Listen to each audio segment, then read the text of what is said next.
So can you talk about that process of taking it from that initial video to like a full... Absolutely. So one of our first sessions between me and Olin was like, we were like, okay, so what are we going to do? And we were like, we decided that we wanted to do a show that would surprise the audience and defy expectations. And so we made a list on a whiteboard. What do people expect from a half-hour animated, show? And then we made our list, and then we said, okay, we're going to do the opposite of every single one of these things. We really did. And then that was, so to speak, the DNA of the series right there. And then we did a 10-episode arc of where this series was going to be going, and we created previs, kind of like art of all those key moments from episode 1 through episode 10. And then we pitched it to the network, or various networks, and I've never had this experience professionally before where I think 5 or 6 different networks bought it in the room, which is like, that's in my experience, like it doesn't, like, I mean, good news is like, oh, you find out later on, they want to buy it, but not, they tell you, okay, we want the show. It's like, wow, like in the room in front of you, then you don't have to think about it. So it was something. So it has this mix of comedy, and it gets really dark at times. It's almost like Game of Thrones level. You don't know what character's going to get killed off next. Yeah. So how do you, do you get attached to characters, and how do you decide who you're going to be killing off? And so the death of Avocado in episode 6, that was something that we had planned from the outset, really built to. I was just telling these guys, we made sure in episode 5, the one beforehand, that it would be the best friend episode between Gary and Avocado. We did everything we could to make sure that they had the best time together in the world, you know what I mean? So that we could kill him the next episode, for it to have its maximum emotional impact. But, that's not sadism, or creepiness or jerkiness, I hope. It's consistent with what one of our goals was, which was that we didn't want to just create a show that had just a string of laughs. We definitely want comedy, and there's going to be more comedy season 2. But we wanted to create an experience for the audience, a genuine experience. And I think, just based on just the feedback that we got, that happened. And the deaths are part of that. And the notion of sort of kind of like when you're a little bit off balance watching the show, I think part of you opens up to experiencing it on a slightly different level, Now, did you expect Mooncake to be as popular? No, not at all. I mean, we knew that he was ridiculously cute, and already based on Olin's YouTube clip, I think 1 or 2 people had already gotten Mooncake tattoos just from the YouTube clip. So we knew that was like a good early indicator of something.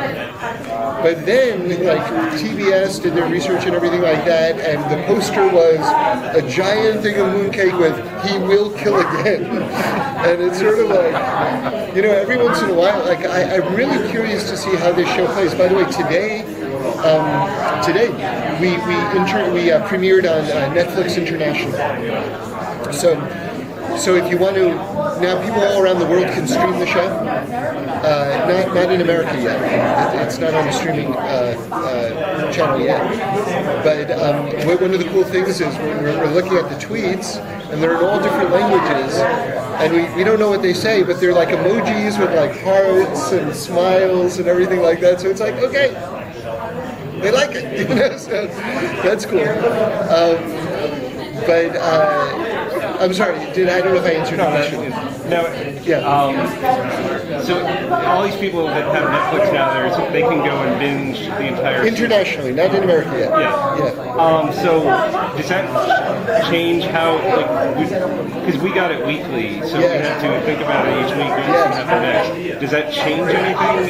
Do you think that someone just goes through and binges? Well, I'd like to know the answer to that question myself. Which is the more sort of entertaining experience? I don't know. We certainly wrote it to be binged, Okay. even though it only aired weekly. So, but maybe the weekly experience was a better experience. I don't know. This was always designed to be a very serialized story. There was never any thought of, like, it's a weekly adventure of Gary. Well, that's going to be more season 2. Okay. Season 2 is going to be more standalone. There will be through lines, so that that element will still be part of the series. But one of the bits of feedback that we got was, "Hey, slow down, guys." And so for various reasons, we want to emphasize comedy more the second season. And it also allows us to get to know the characters and slow down a bit as well. But there will still be cliffhangers and stuff. Can you talk about any of the new characters that we might see this season? Well, as you know, or I think if you saw the finale, the Galaxy 1, their spaceship was destroyed. So they're going to have a new spaceship, which is going to be smaller with more characters on it. But Hugh will still be a part of that new spaceship. Hugh is still part of the series. Yes. And Tom Kenny is actually floating around here somewhere. That's him right there. Yeah. You said that you guys took a whiteboard and everything that was expected of animation, flipped it on its head. Yes, we tried. Yeah. And has there been any aspect of fan reaction, to the approaches you've taken that's been surprising to you, or unexpected in any way? Well, I have to tell you, I told the writers and the animators a dozen times, if people don't cry at the death of Avocado, you've done something wrong. And one of the things that surprised me was just how big the reaction was. And, people were tweeting themselves, filming themselves crying, watching. And that sort of shocked me. That did shock me, yeah. That has to feel good, though. I mean, you've done your job very well. Yeah, and we got a lot of tweets that said something like, I hate you, I love you. And I thought that was interesting because, I think it sort of like reaffirmed what our instinct was, is that we want to create more than just entertainment, we want to create an experience. And to create an experience, I think there has to be an emotional bonding. And so TBS has been fantastic in that they really allowed us to cultivate that type of relationship with the material and thereby with the audience. You had mentioned some of the change to make it more episodic in the second season. Were there any other things based on what you saw the fans reacting to that you're implementing for the second season? I think Gary's going to be slightly more serious.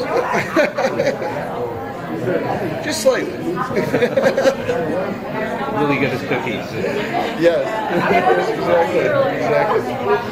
Do you have any plans, maybe in the future, to branch off into different avenues like comic books or anything like that with the show? Yeah, it's a really, really interesting question. I mean, I did a show, the animated show I did right before this was called Pig, Goat, Banana, Cricket. For Nickelodeon, and maybe because it was Nickelodeon and that's such a monster in animation, there was a comic book deal almost right away, but I haven't heard anything about it yet for Final Space, but it certainly would be fun. Yeah. Motion picture, eventually. I think that we could make that. I do, because the show has an emotional depth to it that I think would accommodate long form. So no plans, but if that day ever came, I think we'd be able to actually produce something that would be meaningful. Yeah. So Tom was mentioning he loves 2001, and obviously Hugh is related to that. Absolutely. So are there any other like sci-fi type of inspirations that you use for the series? Well, yes, and not for me, for Olin. So, but I'll tell you what his big ones were: Firefly, a movie. I think it's called Sunshine. Is that? Yeah. And Battlestar Galactica. These were all favorite movies of his. Yeah. Also, I'm spacing on the name of it. Where they go into the black hole. Starts with an I. It's a big, huge film. Recent film. Interstellar? Interstellar. So, if you're going a little more comedic, so are there going to be less character deaths, or are you still, and no one's safe?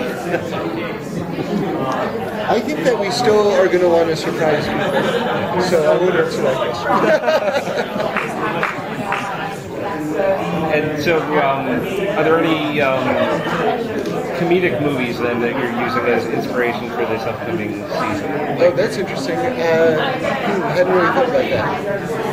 Nothing comes to mind right now. So no like Groundhog Day. Everyone seems to do a Groundhog Day episode.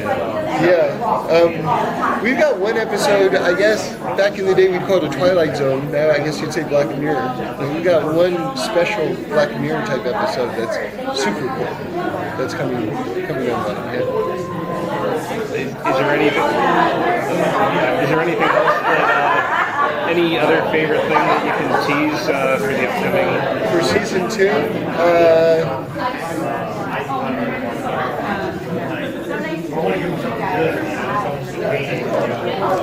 I think that we kind of just want to take the stuff that was working season 1 and then just sort of like, especially on the comedy level, and just like amp it.